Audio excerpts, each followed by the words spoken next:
Hi guys, I'm Sean. I'm one of the directors here at MK Sportscars, and today I want to talk to you about the model, the RX-5. What is the RX-5? Right, the RX-5 is our single donor vehicle, which means you can repurpose your Mazda MX-5 Mark II, Mark 2.5, take all the major components from that, put it into one of our space frame chassis and turn it into the ultimate sports car. Why did you go with the Lotus 7 inspired design? Well, it's an iconic design, as I think you would all agree with that one, and it's the simplicity of the design really, working back, and it's not from the Lotus 7 Colin Chapman days, more of the low-cost era that kicked off, that spawned the kit car scene into the Lotus 7 design. This is our concept, our take on it, keeping with the same motto of lightness and speed, power to weight ratio. So Sean, what was your background to kit cars prior to releasing the RX-5? Well, my background is I've cut my teeth for the last 30 odd years building the Lotus 7 design cars really. These were from other manufacturers as well, and I've taken all of that inspiration and all of that design and all of their strengths and also their opportunities to what we would build into our RX-5, and hopefully for you, and you'll come and see us here delivering the ultimate RX-5 Lotus 7 base design kit car. Why did you choose the Mazda MX-5 NB as your desired donor car? Well, it started out originally with Ford Sierra base, moved on to the Mazda MX-5. Main reasons behind it, abundance. There's literally millions of them out there.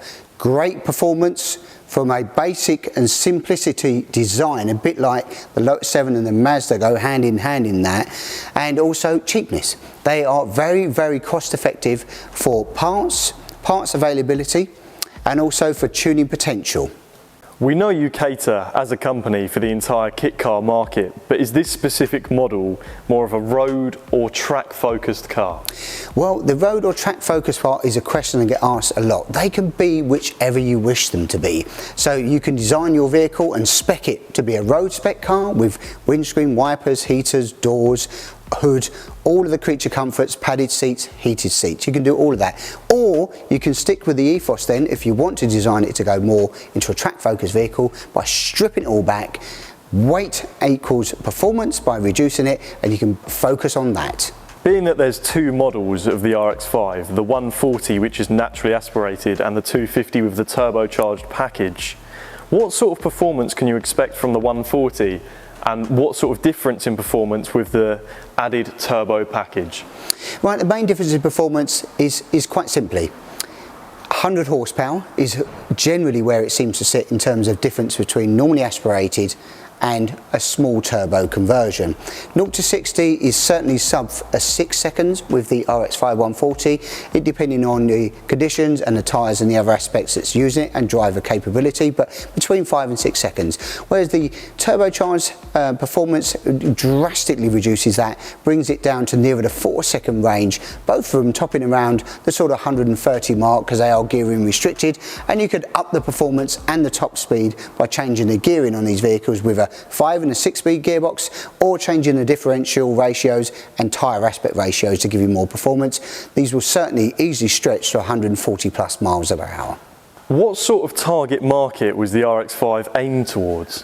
It was really aimed towards a home enthusiast really, for you guys that are out there who have the inspiration, the ideas and everything behind it really to build it in your garage at home or even outside in a workshop or in a shed. It's designed really for simplicity, basic tools to be able to then you as the home builder to be able to service, maintain and build it from scratch. So do you offer factory build options on the RX-5 range? The RX-5 kit was really designed for you as a home builder to service you in a kit form to build at home in your garage, workshop, outside space area, in those sort of platforms really. We do offer, however, other alternative options there which are based on the same platform but offering brand new running gear. If you want more information on that, you can hook us up here at MK Sportscars and we can talk you through the range. Right, well, I think that's enough talking about the RX-5 model. I think more about action now. Let's head over and see how she goes.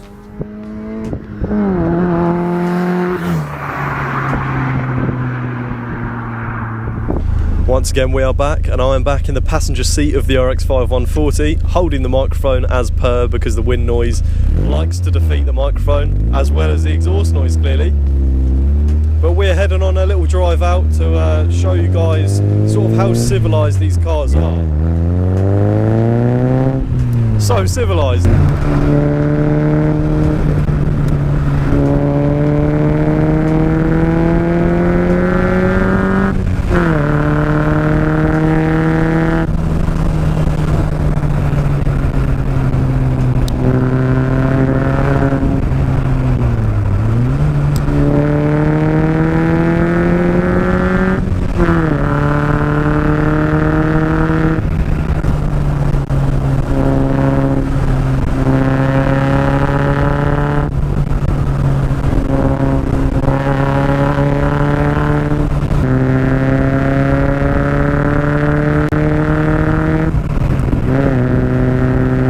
As you may know, this car has a 1.8 from a Mazda MX-5 in it with a 5-speed transmission.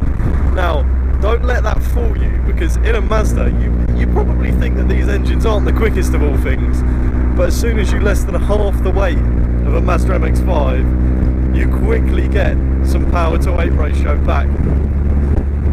And trust me, being one of these cars in comparison to what you'd usually regard as a traditional fast road car, they're pretty close to each other, even with this car only sporting around 140 brake horsepower. At 140 brake horsepower, you can rev it to the moon and you're not doing 1,000,000 miles an hour, so if you really want to wring the neck of the engine, this is the perfect car for you.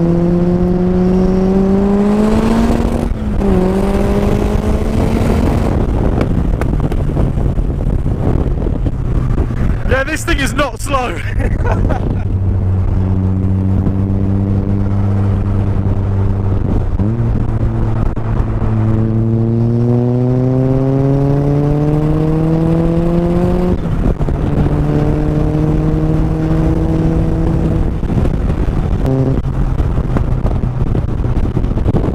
The popping and banging coming out the side of this is just ridiculous. I don't know, I'm going to look on my left and there's going to be a massive fireball. Sitting through the village though, I mean, it's mental how well this thing just sits at cruising speed. I mean, at the minute it's sitting at 1500 RPM, just above. Cruises just like an absolute chore. I mean, just driving through the villages, and then when you get out into your 60 mile an hour zone, you never go over 60, because you know that's breaking the law, and we don't do that round here.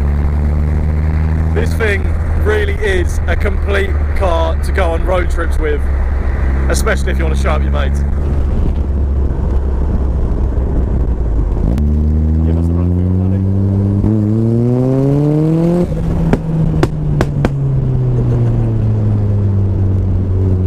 I don't know how, but that backfire just managed to echo through the trees outside. Let's see what it does. 3, 2,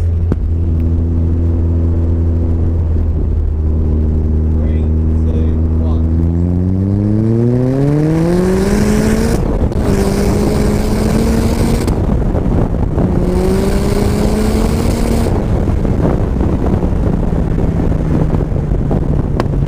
Yeah, that is serious.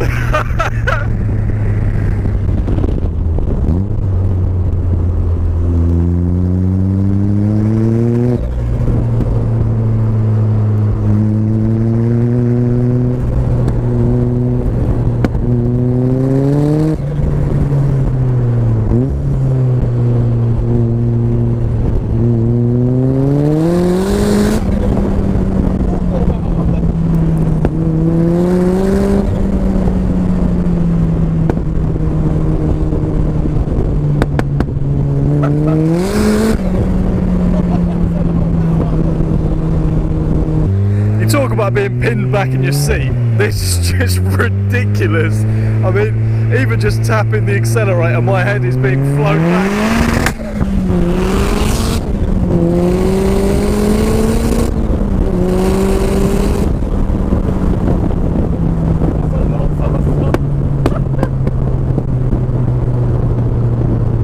I think that's about it for the test drive on this car. There's not overly much more than I can say, rather than just letting this engine scream going up through the revs and the miles per hour. So I want to say a big thank you for watching this video, and honestly, if you get down to the factory and get yourself out in this car, you are not going to regret it. So please like, subscribe, don't forget to share the video, and we'll see you next week.